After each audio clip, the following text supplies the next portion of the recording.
ஆடுதுறை பேரூராட்சி மன்ற அலுவலகத்தில் திடீரென பெட்ரோல் குண்டு வீசப்பட்ட சம்பவம் மிகப்பெரிய பரபரப்பை ஏற்படுத்தியுள்ளது. கும்பகோணம் மாவட்டம் ஆடுதுறை பேரூராட்சி மன்ற தலைவராக பாமக மாவட்ட செயலாளர் மா.க. ஸ்டாலின் இருந்து வருகிறார். இவர் மீது ஏற்கனவே கொலை முயற்சி வழக்குகள் உள்ளன.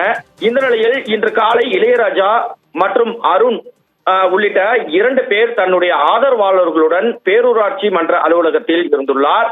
அப்போது உள்ளே புகுந்த சில மர்ம நபர்கள் திடீரென பெட்ரோல் குண்டு வீசி அரிவாள் உள்ளிட்ட ஆயுதங்களுடன் தாக்க முற்பட்டுள்ளனர். இதில் இளையராஜா அருண் இருவரும் பெருத்த படுகாயம் அடைந்த நிலையில் கும்பகோணம் அரசு மருத்துவமனையில் சேர்க்கப்பட்டுள்ளனர்.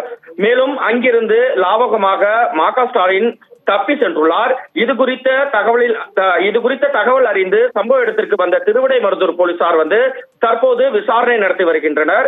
இந்த சம்பவத்தால் ஆடுதுறை பேரூராட்சி மன்ற அலுவலகம் பகுதியில் பரபரப்பான சூழல் நிலவி வருகிறது. மேலும் மா.க. ஸ்டாலின் மற்றும் அவரது ஆதரவாளர்கள் அங்கு திரண்டு நிற்கின்றனர். இந்த சூழ்நிலையில் அப்பகுதியில் மிகப்பெரிய பரபரப்பை ஏற்படுத்தியுள்ளது. நிகிதா, தங்களுடைய விவரங்களுக்கு நன்றி சதாம் ஹுசேன். தஞ்சாவூர் அடுத்த ஆடுதுறை பேரூராட்சி மன்ற அலுவலகத்தில் பெட்ரோல் குண்டு வீசி பாமக மாவட்ட செயலாளரை மர்ம நபர்கள் கொல்ல முயற்சித்த சம்பவம் அதிர்ச்சியை ஏற்படுத்தியிருக்கிறது. அண்மை செய்தியாக பார்த்தோம்.